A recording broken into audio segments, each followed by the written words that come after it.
Voilà, mesdames, messieurs, nous sommes ici dans cette autre partie après la série SEAL Team. Il s'appelle Monsieur Jean-Paul Ilunga Lodrick. Il est bien sûr coach entrepreneur, on va dire. Il est dans l'entrepreneuriat, mais surtout dans le développement personnel parce que c'est un motivateur. Il est conférencier. Il est avec nous ici dans Bonjour Mag. Bonjour, vous allez bien? Bonjour Monsieur Manuel, très très bien. Je sais pas bien. vous. Très bien. Content de vous retrouver aujourd'hui dans Bonjour Mag. Ça vient de commencer. Je suis très content d'être reçu sur votre plateau. Très bien. Ouais. C'est la première fois, avant qu'on puisse entrer dans notre matière, la première fois que vous vous êtes retrouvé devant un public. Comment c'était? C'était quoi votre esprit? Waouh. On ne peut pas mentir lorsqu'on se retrouve devant un public. Oui. Il y a toujours ces feux-là de peur en nous qui nous dit est-ce que tu vas y arriver? Oui. Est-ce que tu peux donner les meilleurs de toi? Mais lorsqu'on passe 5 minutes après, Oui. on se sent très à l'aise. Je crois que avant que je ne sois devant un grand public, Oui. j'étais devant les petits publics, ce qui a fait à ce que je devais quand même me remettre et être dans ma peau. Très bien. Et la première fois que vous êtes tombé sur une belle demoiselle, comment c'était? Ah. Ah, c'est difficile à définir les sentiments qu'on a eus, mais je crois que on a compris que c'était la créature donc, du créateur.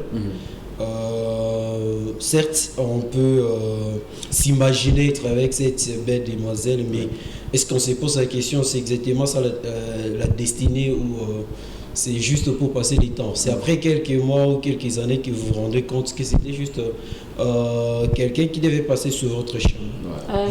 Donc une belle demoiselle et puis elle était passagère. Mais justement. Très bien. Alors s'il faut que vous vous présentez à ceux qui nous suivent en ce net moment, ça sera quoi votre J'ai toujours du mal à donner la présentation, mais je vais essayer. Oui. Alors, je suis Jean-Paul Ilunga, basique. Je suis IT en réseau et télécommunications. Et après, je suis devenu ambassadeur de bonne volonté, Oui. nommé certifié par GG à partir des États-Unis, entrepreneur, leader depuis un certain moment, coach en travaux scientifiques, en développement personnel, mais aussi en leadership, Oui. et conférencier motivateur. Donc, c'est ce qui fait ma petite personne. Voilà, aujourd'hui vous êtes avec nous ici, Ok. tant bien même que nous avons notre partie dose des motivations, mais nous voulons bien que vous puissiez aussi motiver Ok. ceux qui nous suivent en ce net moment aujourd'hui. Ok. Et il y a des gens qui n'ont pas cette facilité de pouvoir avoir l'espoir en eux-mêmes. Ils se disent, bon, ils se sous-estiment, ils se disent, bon, je ne peux rien du tout, je suis nul, mais est-ce vraiment une façon de pouvoir... aujourd'hui, de pouvoir quand même relever l'esprit de ceux qui nous suivent en ce net moment? Justement, bon, je prends quelque chose que vous avez dit. Vous avez dit les gens qui se disent qu'ils sont nuls. Oui. Je n'ai jamais été d'accord de cette phrase-là. Pourquoi? Parce que lorsqu'on se réfère dans la Bible, je crois que l'homme et la femme ont été créés au même moment. Oui. Ici, je parle de la création et non de la formation. Oui. La Bible dit, après avoir créé l'homme et la femme, Dieu les bénit, il leur dit, soyez féconds, multipliez-vous, assujettissez la terre, dominez tout. Mais ce qui se passe ici, c'est que dans l'être humain, je dis qu'il y a deux types de personnes. C'est-à-dire, il y a la personne que Dieu avait formée, il y a la personne que Dieu avait créée. Mais la personne qui doit être authentique, c'est la personne que Dieu avait créée. Et lorsqu'on se découvre par rapport à cette personne, on ne peut pas perdre l'espoir. On perd plutôt l'espoir seulement si on se base beaucoup plus sur la formation.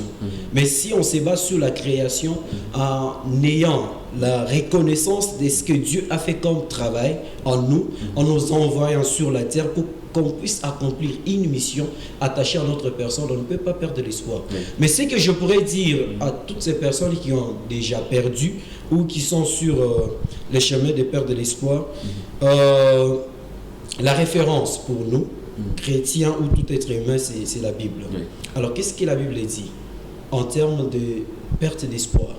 Donc, on ne peut pas perdre l'espoir pendant que nous avons un Dieu qui est encore là aux cieux, qui n'a pas encore décidé enfin que nous puissions partir de ce monde. Oui. Ce qui doit être mis en nous, c'est que peu importe les temps, peu importe les circonstances, Oui.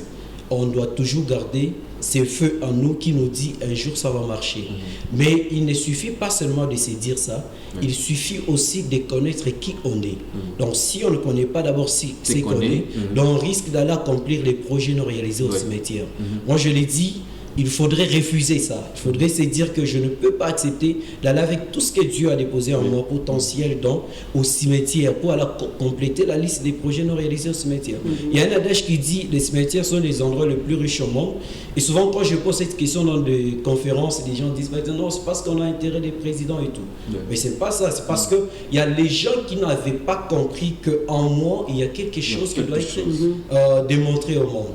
Alors, je demande à toutes ces personnes la première question, parce que la tragédie c'est que si tu vis dans ces mondes sans connaître qui tu es, est-ce que tu es en train de partir, tu es perdu. Donc tu dois commencer à tourner en rond, tourner tout autour de toi sans connaître ce que tu es. Perdre l'espoir, oui, mais est-ce que tu te connais? Parce que la personne qui se connaît ne peut pas perdre l'espoir. Genre, c'est genre des personnes qui ne cessent de dire que non. Même pas dire, mais se plaindre.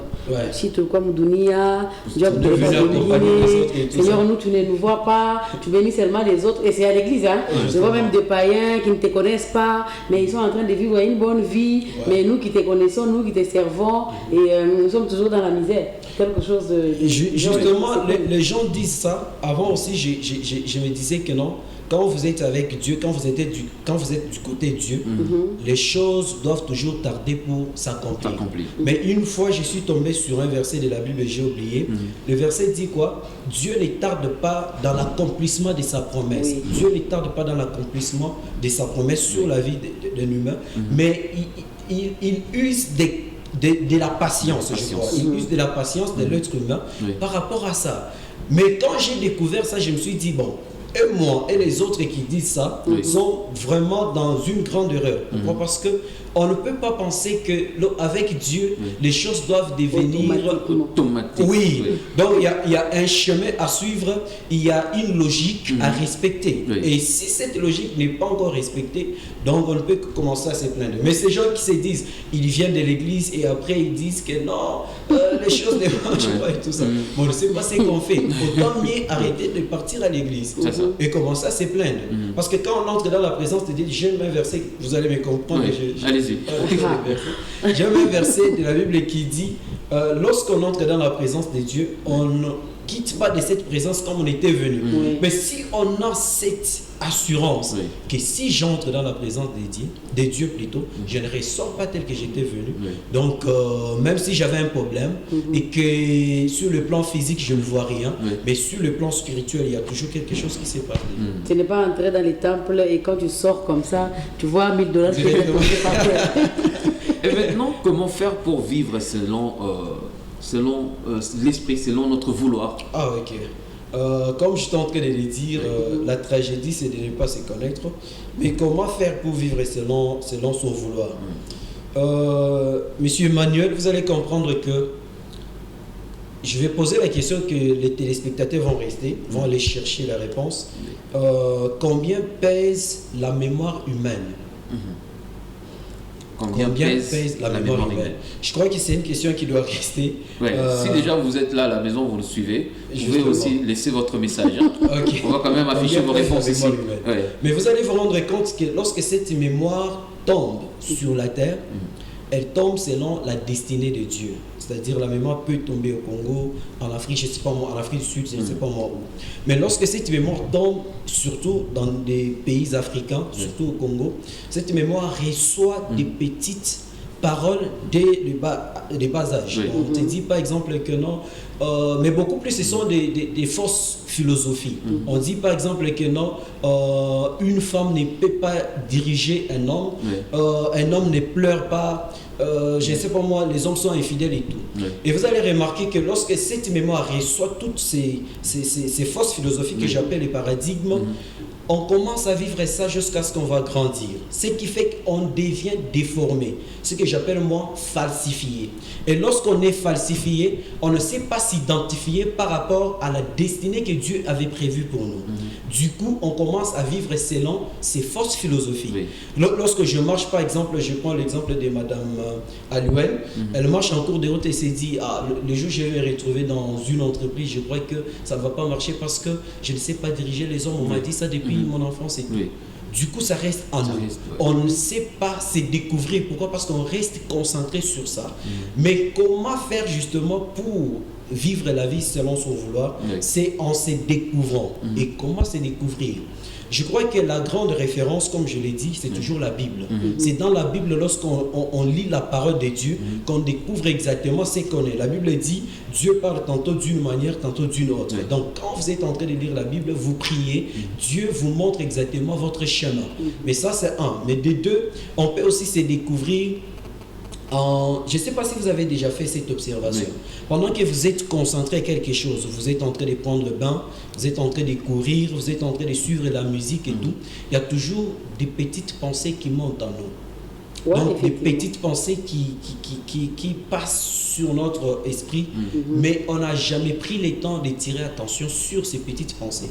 Pourquoi? Parce qu'on est concentré sur quelque chose. Donc je suis en train de prendre le bain, l'objectif est de prendre le bain. Alors ces pensées qui passent, je n'ai rien à voir avec ça. Du coup, avec ces petites pensées, c'est exactement l'endroit où on peut commencer à se découvrir. Je vais laisser cet exercice à tout un chacun de nous de commencer toujours à réfléchir pendant que vous prenez bain, pendant que vous écoutez la musique ou vous faites quelque chose très concentrant plutôt à la chose. Du coup, il faut prendre soin de toutes ces petites pensées. Et vous allez vous rendre compte que c'est par là que Socrate a même parlé de la maïeutique des savoirs et tout ça. Donc on nettoie toi-même. C'est exactement à ce niveau-là où on peut se connaître. Et du coup, si on se connaît, peu importe les temps, comme je suis en train de le dire, je ne peux pas me plaindre parce que je connais qui je suis. Je suis comme une bombe à retardement. Un jour, je vais exploser. Je ne sais pas si vous voyez. Et du coup, on peut commencer à se découvrir et vivre la vie selon son vouloir. Je ne peux pas vivre la vie selon le vouloir de M. Emmanuel. Pourquoi? Parce que je me connais. M. Emmanuel ne peut pas m'amener sur X chemin parce que mon chemin est Y. Vous comprenez? Donc, je dois rentrer sur mon chemin jusqu'à ce que je dois atteindre ma destinée. Et maintenant, dans la société, il y a ce qui arrive avec ce qui nous entoure pour dire... Bon, il a 30 ans, il n'est pas marié, ou elle n'est pas mariée. Et la personne se sent vraiment être coincée et elle veut bien faire ce que les gens pensent sur sa vie. Justement, 30 ans, tu n'es pas marié, les gens te poussent et directement tu acceptes ce que les gens disent. Ouais, on fait avec tout ça, on fait avec pour satisfaire les autres. Mais je me dis que ça, c'est une perte de temps. Parce que si vous arrivez à satisfaire les autres, ne vous inquiétez pas, il n'y a pas seulement les gens en termes de mariage, il y a même des personnes qui ont fait les études juste pour les autres. Parce que papa voulait faire la médecine, papa n'a pas pu faire la médecine, alors papa me dit, va faire la médecine. Comme il n'a pas pu faire ça, et ça tu dois accomplir quoi, sa mission. On a besoin d'un docteur dans la famille. Justement, du coup tu dois aller faire la médecine. J'ai croisé plusieurs personnes comme ça, c'est après qu'ils regrettent. Vous savez, quand vous faites les choses pour les autres, vous allez regretter les plusieurs années que vous avez perdu en faisant les choses pour les autres. Pourquoi? Parce qu'on m'a poussé que je puisse me marier, ce n'est pas le temps. Vous allez vivre l'enfer au lieu de vivre le mariage. Voilà. Et donc, vous avez à tenir des conférences à Lubumbashi, à Kinshasa. Et comment vous pesez un peu cette motivation, cette partie motivatrice entre le Louchois et les Kinois? J'ai tenu, comme vous l'avez dit, plusieurs conférences et tout. Mais je crois que la motivation en termes de la participation... il y a une réponse. Ils sont très vite. La réponse s'affiche là. La mémoire humaine égale, c'est ça? Un T, je ne sais pas comment dire. Scientifique. C'est trop scientifique. Ça prend des domaines. Ça prend des domaines médicaux, ça prend des domaines des sciences informatiques. Parce que lorsqu'il parle de 1 T, donc il parle de Tera. 1 Tera. Il n'a pas tort, je crois. Je ne pourrais pas aussi donner la réponse. Il a raison. Mais il faudrait renvoyer ça aussi... ailleurs. Je crois qu'il doit se chercher encore. Il est sur le chemin. Il est sur le chemin. Ok, chers téléspectateurs, révélez encore avec la réponse. Nous allons vous lire. Alors, la question était celle de savoir la partie motivatrice oui. entre le public louchois et le public quinois et tout. Je crois que la motivation est dans chacun d'entre nous, dans chaque public, mais le grand problème, les Quinois vont m'excuser, le grand problème c'est que on a été, comme je venais de dire en termes de falsifié, on a été falsifié dès le début. Ce que j'ai constaté beaucoup plus, c'est que les Quinois ne peuvent que se plonger dans quelque chose s'il y a quelque chose en retour. C'est-à-dire, je viens dans la conférence en contrepartie de quelque chose. L'intérêt quelconque. Oui. Ce qui s'est passé, c'est que dans plusieurs, parce que j'ai posé la question à plusieurs personnes qui ont déjà aussi tenu des conférences là-bas, c'est que la majorité des personnes, c'était toujours, venez à telle conférence qui parle sur l'entrepreneuriat et tout. En retour, on va vous donner l'argent, on va payer pour vous les transports et tout. J'ai commencé à examiner, c'est par rapport à la grandeur de la ville, ou je ne sais pas moi quoi, je ne sais pas comprendre, mais le grand problème c'est au niveau de ces mindsets que les Quinois ont eu dès le début. Mais avec le public louchois, je crois que c'est partout, il faudrait toujours travailler. Donc si vous n'êtes pas encore connu et que vous appelez le public à venir participer à votre conférence, vont se poser plusieurs questions sur votre personne. Qui êtes-vous et tout ceci, c'est là. Qu'est-ce que vous allez nous dire? D'autres viendront par curiosité. Oui, d'autres viendront par curiosité, mais d'autres viendront aussi par rapport au thème affiché sur l'affiche. Donc ça aussi, c'est l'expérience que j'ai eu à vivre avec le public quinois. Beaucoup plus, il faudrait d'abord que les thèmes qui est affiché sur l'affiche puissent motiver déjà les gens. Il faudrait peut-être qu'il y ait quelque chose, un intérêt quelconque enfin qu'il vienne. Mais à Lubumbashi, c'est quoi, c'est mindset n'est plus. Je n'ai jamais constaté ça. Donc venir à la conférence pour qu'on me donne quelque chose. Mais avec les Quinois. Et donc vous organisez des conférences souvent dans quelle période en fait? J'étais d'ailleurs dans une tournée de conférences et à qui c'était depuis le mois de janvier. Je suis revenu ici au mois de mars. J'ai terminé, mais la tournée doit continuer aussi ici. Je devais faire une tournée pratiquement sur la République, mais ça n'a pas marché parce que il y a eu beaucoup de modifications en termes de programmes. Mais il y a des conférences que j'organise personnellement. Il y a d'autres conférences où on fait appel à moi pour que j'aille intervenir. Mais en termes de période, c'est un peu compliqué. Au moins, si j'organise mon agenda, je me dis que je dois faire une tournée. Mais en termes de... Il y a encore une réponse. Une mémoire humaine varie entre 1500 T, voire 1600. Ok, pour permettre carrément aux gens, je sais que je suis en train de demander, c'est des... 15 000. C'est 15 000. C'est 15 000, 15 000 et 16 000. C'est que je suis en train de demander aux téléspectateurs, c'est de plonger ça dans pétaoctets, parce qu'ils sont dans Terra. Moi, j'ai besoin des pétaoctets. En tout cas, je comprends rien. C'était quoi encore la question? C'était quoi la question? Combien pèse la mémoire humaine? Voilà, chers téléspectateurs, laissez-nous vos réponses. Moi, il est là. En tout cas, sur ces terrains-là, je ne veux même pas entrer. Justement. Donc, lorsque j'organise mon agenda, donc je peux tenir des conférences dans ce sens-là. Mais je ne peux pas oublier qu'en dehors de mes conférences personnelles, il y a aussi d'autres personnes qui veulent à ce que j'aille intervenir dans leurs conférences et tout ça. Donc, on est toujours là justement pour servir, donc rendre service à toutes les personnes qui ont besoin de nous. Et par rapport aussi en accomplissant aussi l'objectif pour lequel Dieu nous avait envoyé dans ce monde. Voilà. Et vous avez dit tout à l'heure que vous êtes rentré depuis le mois de mars. Et depuis mars jusqu'à aujourd'hui, début mai, vous avez eu organisé de conférences ici à Lubumbashi, ici pas à Lubumbashi. Dans le mois à venir, vous prévoyez organiser d'autres conférences où c'est? Personnellement, je n'ai pas encore organisé des conférences, mais j'ai déjà eu à intervenir dans plusieurs conférences. Mais il y a une conférence aussi qui doit se tenir au mois de mai. 17 mai, je crois, c'est moi. 17 mai, c'est du côté Kimpanza. C'est une conférence qui tourne autour de l'entrepreneuriat et tout ça. Pour booster, c'est Impact Logo qui organise ça. Je vais faire partir des intervenants si Dieu... parce que je peux avoir une modification de programme et tout ça. Mais si Dieu le veut, donc je vais intervenir là-bas. Voilà. Donc, il est là, expert en coaching de développement personnel. Alors, qu'est-ce que vous pouvez dire à celui qui nous regarde, qui nous suit en ce moment, qui est vraiment dans le désespoir, qui n'a pas de boulot, qui a eu de déception? Je suis ouvert et je ne peux apporter quelque chose par rapport à ce que l'Esprit mettra en moi. Mais je l'ai dit aussi, Monsieur Emmanuel, si Dieu met quelqu'un à côté de vous, c'est toujours pour un objectif. Voilà. Donc je crois que si Madame Aluel est à côté de Monsieur Emmanuel, donc c'est pour un objectif. Mais si Monsieur Emmanuel ne comprend pas l'objectif de Madame Aluel, ou soit Madame Aluel ne comprend pas l'objectif pour lequel il est à côté de Monsieur Emmanuel. Donc c'est une peine perdue. Donc tu dois commencer à marcher jusqu'à ce que tu aies terminé et rien faire. Donc si je suis à côté de chaque personne, peu importe les temps, peut-être que Dieu a permis que Monsieur Emmanuel soit dans ma vie pendant 2 jours, mais ces 2 jours-là, je dois profiter du pourquoi de Monsieur Emmanuel dans ma vie.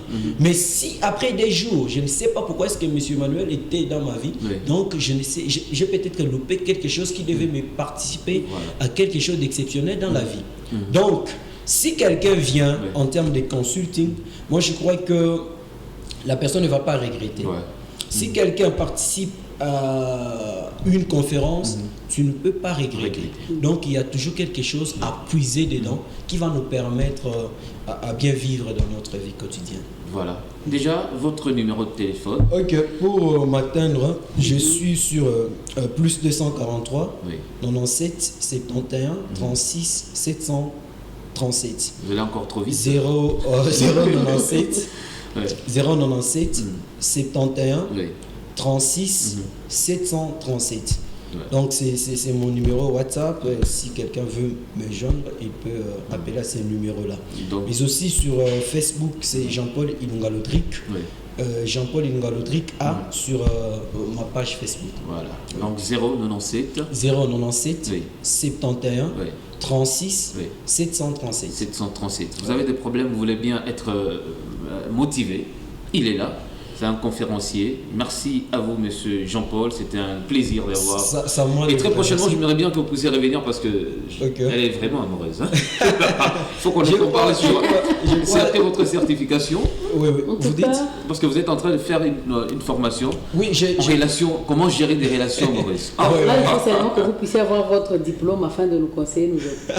Non, ça ne demande pas toujours d'avoir les diplômes et tout ça. Je l'ai fait déjà. Et j'ai fait plusieurs formations, ce n'est pas seulement dans ça, management, développement personnel, leadership et tout ça. Donc je suis en train de suivre plusieurs formations, mais je crois bientôt je serai certifié comme je l'ai dit. Mais en termes d'émissions, je crois il y a une autre émission qui va se passer, je crois ici, le dimanche. Je serai invité dans cette émission-là et tout. Mais ça ne va pas m'empêcher de revenir ici parce que j'ai vraiment aimé les cadres. Une émission amoureuse. Vous allez nous expliquer comment vous êtes sur l'amour. Non, c'est pas un problème. Vous êtes amoureux aussi. Alors, qu'est-ce que les gens peuvent retenir de votre passage ici? Ok, ce que les gens peuvent retenir de mon passage ici, c'est que je ne suis pas venu ici juste pour plaire quelqu'un avec mes mots, mes phrases et tout ça. Mais je suis venu ici juste pour demander à quelqu'un de se chercher. Donc, si on ne se connaît pas encore, on va se chercher. Et lorsqu'on se cherche, on se trouve, on ne peut pas perdre son temps dans ce monde. Très bien. Ça, c'est très bien dit. Voilà. Merci à vous. Alors, on vous souhaite une excellente journée. Merci. C'est quoi votre sport préféré? Oh, mon sport préféré. Bon, c'est le foot. Le foot. Vous connaissez John Cena? John Cena, je les connais. Et les 4, ça vous va? Ouais, je prends mon temps en termes de divertissement et tout ça. Alors, chers téléspectateurs, voici cette partie un peu de catch, ici dans Bonjour Mag. Kane is revived! Resurrected!